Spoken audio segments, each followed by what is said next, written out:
وَلَقَدْ يَسَّرْنَا الْقُرْآنَ لِلذِّكْرِ فَهَلْ مِن مُّدَّكِرٍ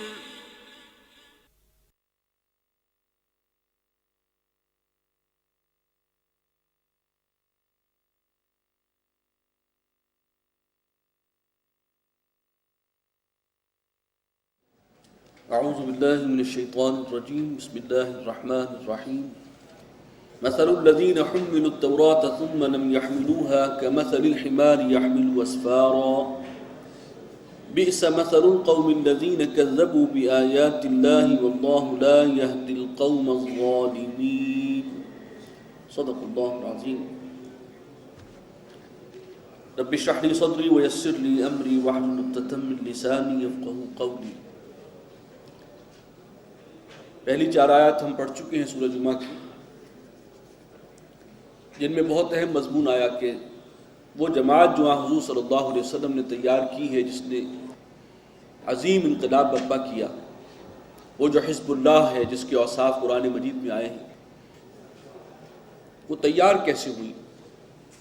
حضور صلی اللہ علیہ وسلم کا وہ منہج عمل کیا تھا، طریقہ کار کیا تھا، اور وہ اس کا حاصل یہ ہے کہ وہ قرآن کے گرد گھومتا ہے۔ ان کا کل یہ عمل اعلیٰ انقلاب قرآن مجید ہے، اسی کی آیات کی تلاوت، اسی کے ذریعے ساتھیوں کا تزکیہ، اور اسی کی جو شریعت ہے، احکام شریعت کے حلال حرام کے، ان کی تعلیم، اور پھر اس حکمت بھری کتاب کی جو حکمت ہے، اسرار و رموز ہیں، ان کی تعلیم۔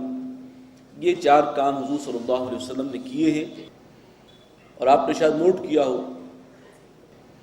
کہ ان 4 باتوں کا ذکر قرآن مجید میں 4 جگہوں پر آیا ہے، اور یہ 4تھا مقام ہے جو آج ہم نے پڑھا۔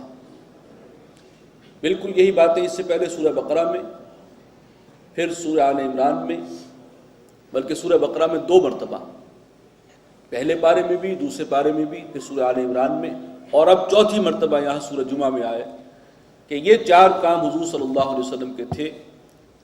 یہ وظیفہ جسے آپ کہہ لیجئے جو بھی ہے، کہ اس طریقے سے آپ نے وہ افراد تیار کیے ہیں جن کے باطن میں وہ انقلاب برپا ہوا، اللہ پر یقین اور توکل، اور انتہا درجے کا توکل اور یقین، اور پھر یہ کہ جذبہ، جوش جہاد، ذوق شہادت، اور پھر وہ کردار اور وہ سیرت جو صحابہ کرام کی ہے، جس کی خود قرآن نے بھی مدح کی ہے، ستائش کی ہے، وہ سب کچھ تیار ہوئے اسی ذریعے سے، جس میں قرآن مجید کو مرکزی حیثیت حاصل ہے۔ مثل الذین حملوا التوراة ثم لم يحملوها، مثال ان لوگوں کی جنہیں تورات عطا کی گئی، جن پر تورات لادی گئی، یعنی تورات کا حامل بنایا گیا، ثم لم يحملوها، پھر انہوں نے اس کو نہیں اٹھایا۔ کتاب کے حامل تو بنے لیکن اس کی ذمہ داریوں کو ادا نہیں کیا۔ کمثل الحمار يحمل اسفارا، اس قوم کی مثال گدھے کسی ہے کہ جس کی پیٹھ پر کتابوں کا بوجھ لدا ہوا ہو۔ یہ مثال کس کی ہے؟ جسے تورات اٹھوائی گئی تھی، یہود ہیں، اہل کتاب ہیں۔ یہاں اس کی تمثیل جو آئی ہے، اس کی کیا سگنیفیکنس ہے؟ حضور صلی اللہ علیہ وسلم کا جو انقلابی عمل ہے سارا، اس کی بنیاد یہ قرآن ہے، یہی اعلیٰ انقلاب ہے۔ پچھلی سابقہ امت کو تورات ملی تھی، ان کا قرآن وہ تھا، انہوں نے اس کے ساتھ جو سلوک کیا، اس کی ذمہ داریوں کو ادا نہیں کیا۔ ثم لم يحملوها، انہوں نے اس کو اٹھایا ہی نہیں۔ اللہ نے انہیں حامل تورات بنایا لیکن انہوں نے نہیں اٹھایا۔ کیا مطلب؟ کہ اس کی ذمہ داریوں کو ادا نہیں کیا۔ یہ عظیم اللہ نے جو ان پر انعام کیا تھا، اس کا جو شکر واجب تھا، اس کا شکر نہیں بجا لائے جس طور سے ہونا چاہیے۔ اور وہ یہی ہے کہ کتاب کی تلاوت ہو، اس کو پڑھا جائے، اس کو سمجھا جائے، اس پر عمل کیا جائے، اور اس میں جو نظام عدل اجتماعی ہے اسے اسٹیبلش کیا جائے، نافذ کیا جائے، اس کتاب کی تعلیمات کو پھیلایا جائے۔ یہ کام انہوں نے نہیں کیا، تو ان کی مثال اللہ کے نزدیک ایسے ہے جیسے وہ گدھا جس کی پیٹھ پر عالمانہ کتابوں کا بوجھ لاد دیا جائے۔ وہ گدھا تو گدھا ہی رہے گا، اس سے کوئی فائدہ نہیں ہوگا۔ تو اگر انہیں اللہ نے وہ کتاب دی اور انہوں نے فائدہ نہیں اٹھایا اس عظیم کتاب سے، تو پھر مثال تو بالکل صادق آتی ہے، اور جو مثال ان پر صادق آتی ہے اس سے آگے بھی بڑھائیے۔ جس قوم کو اللہ نے قرآن جیسی کتاب عطا کی ہے اور پھر وہ اس کی ذمہ داریوں کو ادا نہ کرے، اس کی طرف سے غفلت ہو، تساہل ہو، بے اعتنائی ہو، نظر انداز کیا جائے اس قرآن کو، تو پھر یہی مثال جو ہے پھر اس امت پر بھی صادق آئے گی۔ اگر ہمارا طرز عمل وہی ہے تو مثال بھی وہی ہے۔ تو یہ قرآن کی اہمیت ہے، ہر اعتبار سے، فکری اعتبار سے رہنمائی اس میں ہے، عملی رہنمائی اس میں ہے۔ اعلیٰ انقلاب یہ قرآن ہے، یہی کتاب ہے، اس کو چھوڑ کر پھر رہے گا کیا تمہارے پاس؟ اور پھر وہی ہوگا کہ جو ہوا۔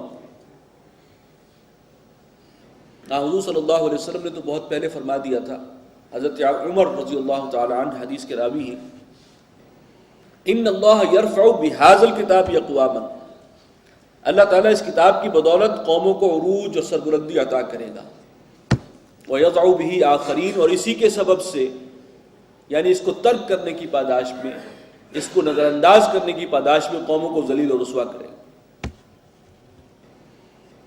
تو بات تو بالکل واضح ہے، قرآن نے تو کوئی چیز مبہم نہیں چھوڑی، ہم ہی توجہ نہ کریں تو بات اور ہے۔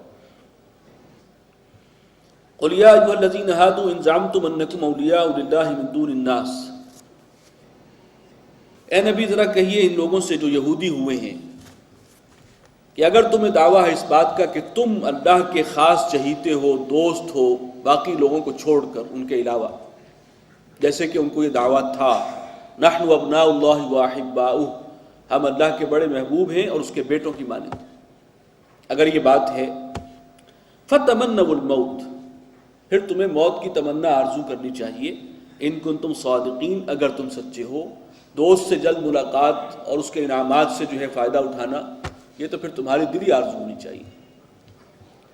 یہ زندگی یہاں جو وقت گزر رہا ہے یہ تو دوبھر ہونے آنا چاہیے، لیکن ہے کیا؟ وَلَا يَتَمَنَّوْنَهُ أَبَدًا بِمَا قَدَّمَتْ أَيْدِيهِمْ، یہ کبھی بھی موت کی تمنا نہیں کریں گے، کبھی بھی، ابدا، بِمَا قَدَّمَتْ أَيْدِيهِمْ، وہ جو کرتوت انہوں نے کی ہیں، جو ان کے ہاتھوں نے جو کمائی آگے بھیجی ہے اس کی وجہ سے۔ واللہ علیم بالظالمین، اور اللہ ایسے ظالموں کو خوب جانتا ہے۔ یہ ساری باتیں یہود پر تنقید کے حوالے سے نہیں ہیں، انہیں اپنے اوپر اپلائی کیجیے۔ ہم بھی تو یہ کہتے ہیں،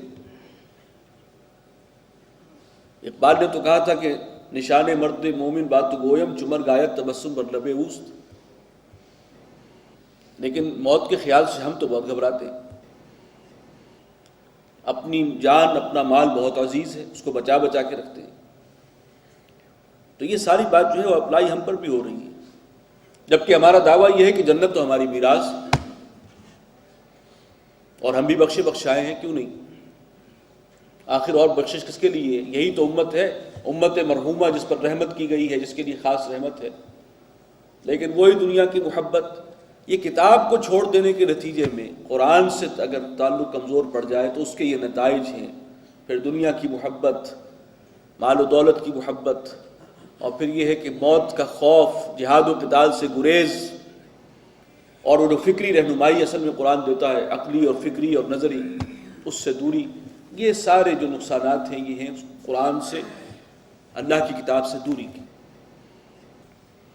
قل ان الموت الذی تفرون منہ، کہہ دیجئے کہ وہ موت جس سے تم بھاگتے ہو، فرار چاہتے ہو، فإنہ ملاقیکم، وہ تم سے ملاقات کر کے رہے گی، ثم تردون الی عالم الغیب والشہادہ، پھر تم لوٹا دیے جاؤ گے، یعنی چاہو یا نہ چاہو تمہیں لوٹا دیا جائے گا اس ذات کی طرف جو ظاہر و باطن، کھلی اور چھپی ہر شے کی جاننے والی ہے۔ فَيُنَبِّئُكُم بِمَا كُنتُمْ تَعْمَلُونَ، اور پھر وہ تمہارا رب جتلا دے گا تمہیں جو عمل تم کرتے رہے تھے۔ نہ تم موت سے بھاگ سکتے ہو، نہ عدالت الہی میں جو ہے وہاں اس حاضری سے فرار ہو سکتے ہو، یہ تو آنا ہے اور وہاں پہنچنا ہے۔